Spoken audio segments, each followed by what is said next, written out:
Hello, everyone, and welcome to another episode of 1923 Main Street. Home of the Disney Travel Podcast with the latest Disney travel news. We are your hosts. I am Mike Bellabraddock. And I'm Amelia Bellabraddock.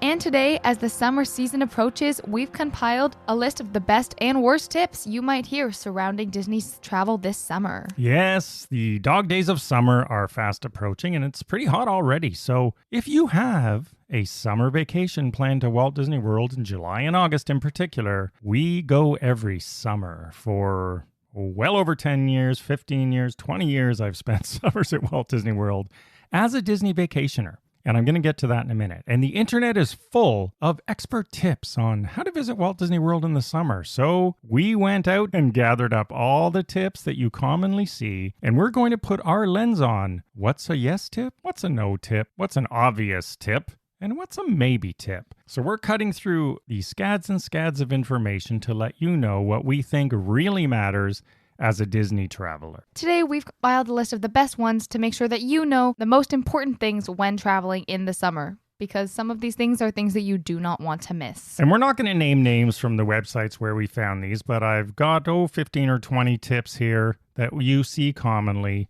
plus a few of our own that we don't see so commonly. And I want to make a point that I mentioned earlier. A lot of local Disney people who live in and around Orlando provide tips and information. And that lens is very different than the audience for our show, which is for the Disney traveler. So if you are vacationing to Walt Disney World and staying in a hotel for a week, etc., and everything goes with that, your experience is very different than the experience of someone who lives and just visits the parks. Like, that's a big thing. Like, even some things, if you're flying to get there, some things that they might recommend you bring, you physically cannot have on an airplane. They're not practical. So we're going to get into some of those. And by the way, we're not casting aspersions because we have a lot of close friends and cast members who we love and who live in and around Orlando. And they often say to us that very thing. Our experience as a vacationer is very different. Yeah. So while I love local sites for the sort of day-to-day what's happening in the parks, as a Disney traveler, they do not have that perspective necessarily, and so that is what we provide on this program, and that is exactly what we're going to provide today as we assess which Disney travel tips for the summer are hogwash and which are ones that, hey, maybe you should take into account. So let's jump right in. Remember, we are going no, yes, obviously, and maybe as our rating system. So first off, one of the most commonly seen tips are buy the park cooling towels. Oh, they're pretty much everywhere. Cooling towels. You have fallen into the Disney marketing's trap because that's what they want. These things are everywhere and they're honestly not that unique. Yeah, so let me give you my perspective on cooling towels. So first of all, cooling towels per se is a bit of a marketing, scheme. Because I once read a scientific study on this that said really any towel will work. Okay, so if you want to do this process, then you can really use anything, a microfiber cloth, whatever you want. It does not have to be branded as a cooling towel. But do you really need a cooling towel to visit Walt Disney World in the summer? First of all, yes, it's hot and all that stuff.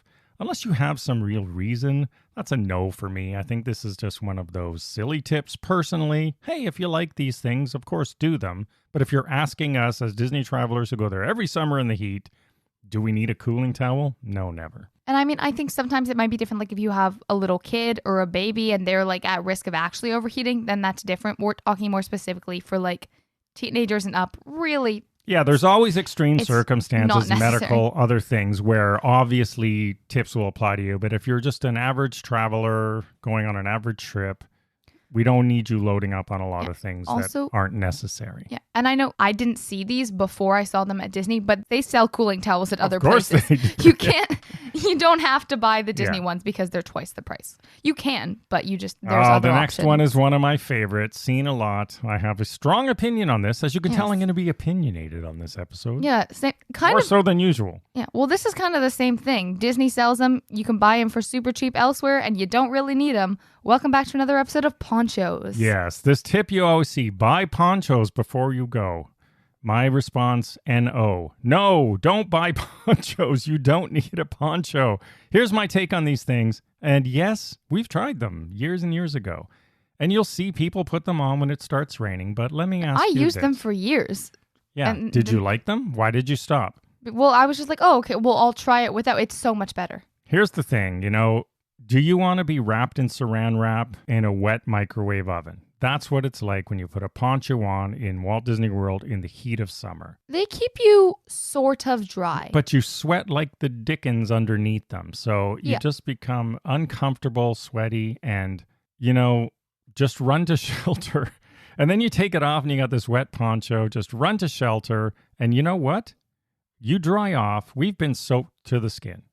Yeah. We're going to get to some other tips around that. You dry off pretty quickly, so don't necessarily run out and buy a poncho. Especially if you're keeping another thing to carry. Yeah, especially if you're keeping the poncho on the whole time. Please do not do it, because you get super hot and super sweaty, and then you just keep the water in. And they're honestly, in my experience, not that effective. They rip really easily. Yeah. And now you have to carry a backup poncho. Just don't do it. My tip around this would be prepared for the rain. And that just means sort of knowing the time of day when you're going, which we've talked about a lot, obviously late afternoon, so that you can plan accordingly and, just run into a store or something or any sort of shelter when it rains. And you don't need a poncho. Yeah, there are definitely tips to help you dry off faster so that you don't need a poncho in the first place. All right, next tip that we see all the time, stay hydrated. What? Yeah, well, listen, this is what I would categorize as, obviously, this is not specific to Walt Disney World travel in the summer. This is specific to being in any hot location in the sun at any time of year. So you want to stay hydrated. Yes, it's a good tip, but I wouldn't categorize this as a Walt Disney World specific tip. Probably where you live, it's very hot in the summer. I mean, there's few places where it's not in North America. So, stay hydrated. Yes. Is this a great tip? No. The next one, same thing. Find the air conditioning. Yeah, I think your natural human abilities are going to take you to the air conditioning when you need it. And there's no shortage of air conditioning all around Walt Disney World, hotels, resorts, parks, anywhere you are. Yeah, and if you're at an absolute loss, the Disney buses, they're very, very good at air conditioning. So... Yeah, so these are, we're looking for real Disney World vacation tips that you don't think of on your own. So when I say these are obvious, Well, there's a difference between summer tips and Disney World vacation tips, which is what we're trying to bring you. Next one, arrive early at the parks and stay late. And I said yes and no. And I only say that because you don't necessarily have to do both. So yes, arrive early. Yes, later is better when the sun goes down, but no, you don't have to arrive early and stay late. That's sort of counterintuitive, as one website has it worded this way. That's not what you want to do by any means. You want to get out in the midday stuff. Yeah, I would say the only time that you would do this is if it's your one trip and you're only there for a couple of days and you need to fit everything in. But if you have more time, please just take breaks. You will burn out very quickly. Which is the very next point. Take an afternoon break, and we say yes. That is a very, very good tip in the summer at Walt Disney World Resort. Avoid parks during midday heat is even a better way that this tip is worded. Also is a better yes. So that is when it's hottest, most crowdest, and when your little ones or yourself are going to hit that wall. Although if you don't mind the rain, I would recommend going after midday once everyone starts to leave because it's raining. That's when, if you don't mind the rain, that's when you just sneak in there. Lines are a lot shorter, although outdoor rides might be closed. Next one, pack sunscreen and apply it often. This falls into the Obviously category. Having said that, I don't use sunscreen personally, but if you use sunscreen or if you burn easily, obviously apply sunscreen. But again, not necessarily Walt Disney World specific tip, just a good practice in high UV sunny summer days anywhere. I think, especially just try to find shade when you can, but obviously you're going to need sunscreen if you're standing in hot lines in the sun all day to avoid burning. Next tip, do indoor attractions during the heat of the day. I say no. I don't necessarily agree with this tip as a rule. I mean, one thing I do like about Florida in the hot summer, there's clouds, right? Because it rains. So it can be hot and cloudy. And I tell you, I love going on Slinky Dog Dash or any of the outdoor coasters during that time because it just feels so refreshing in the wind. So I get the theory behind this one, but I'm not going to spend my whole day indoors. I don't know that I would say do them in the midday heat because then if then once the heat breaks, now all the outdoor rides are closed because it's raining. Because it's raining. That's a very good So point. you don't want to waste your midday heat, which is the time that you can go on the outdoor rides. And I'm taking these as they're worded on these so-called expert sites. All right, next one. Bring a waterproof bag. Maybe. I don't know. If you have some stuff, I don't know. I mean, for me, it would be a no, but I'm going to say... You don't bring a bag. Yeah, I don't bring a bag. So I say maybe. You might have kids or something. There's extenuating circumstances around all these things. So maybe. Maybe don't bring your nice leather purse if you're staying out in the rain or you're going on a water ride. Same as the next one. The next one, have a long lunch indoors. Maybe to no. So again, I get the theory, but first of all, I don't want to waste a lot of time at lunch. There's other things you can be doing in the parks, even when it's hot. And I'll tell you, it's not always cool in these restaurants that are crowded, even the AC ones. We were in Cosmic Rays last summer in August. It was pretty hot in there. We were trying to find an outdoor table, actually, if you recall. Well, because the thing is, everyone's doing this, so everyone's inside. And now you're just in a room with 100 people 100 stuffy, that are hot sweating air and people. very possibly in ponchos. So not the move. Something that I would say to consider is book a late lunch, like in the afternoon when it's raining, at like a table service restaurant where there is AC. Much better tip. This is one of those tips that strike me as someone made it who hasn't actually done it, who isn't actually a traveler. We do it. Great in theory, not in practice. Exactly. Pack a portable fan. No, do not pack a portable fan unless you love lugging stuff around. And we're going to get to that in a minute. These are all the common tips you see that I, quite frankly, think are ridiculous because I don't like to carry stuff around. It is completely counterintuitive. We'll get to that in a minute. Water parks?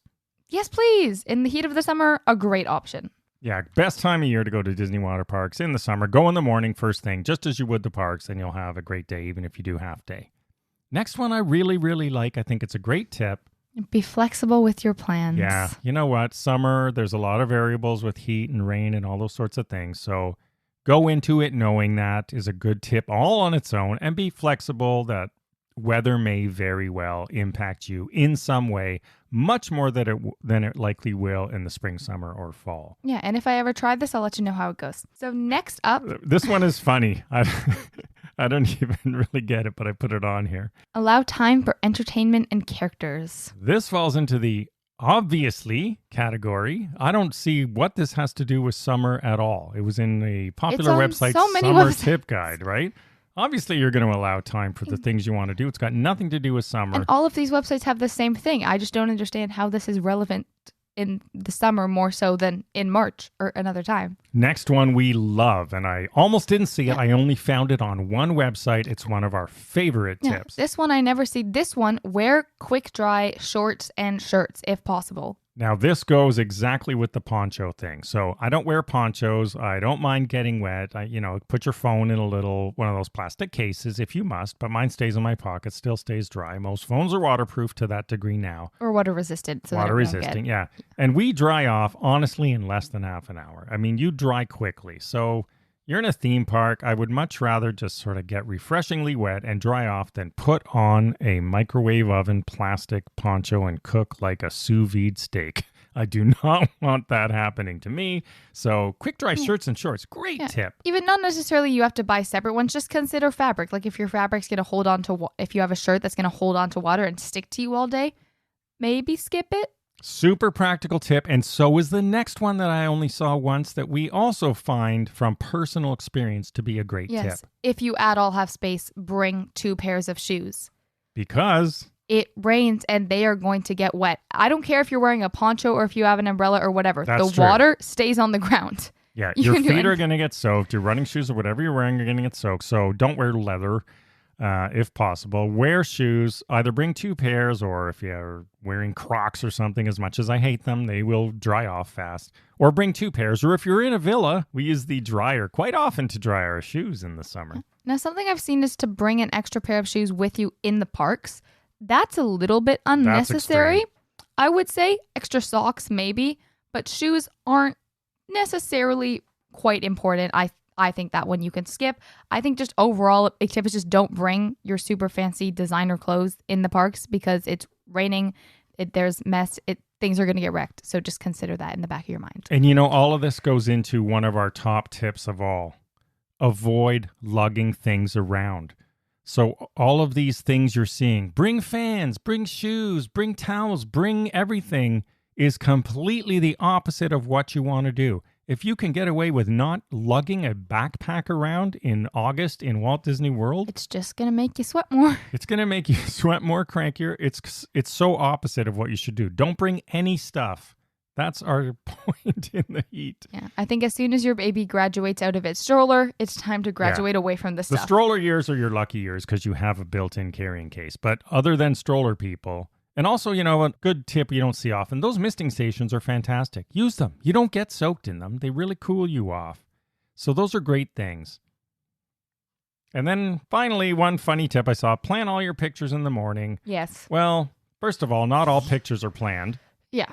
And it rains in the afternoon, so not bad, but I don't think that's such a great tip because that's also the best time you want to be on rides. So If you're doing a photo shoot, like if you're booking photos with something, yes, then book it in the morning. Your hair's nice, your makeup's nice. It might be a little bit less crowded. But I wouldn't say you go around in the morning trying to get all of your photo ops done. But it depends what you mean. If you want to go for the Instagram photos, sure, maybe you do it when your hair's nice. All right, there you have it. Our take as experienced summer Walt Disney World travelers every year. We've experienced this. These are what we think. As a Disney traveler, share with us your best practical Walt Disney World specific summer travel tips on social media this week at 1923 Main Street. All right, everyone, thanks for listening. We'll see you again next week and have a magical day. Bye.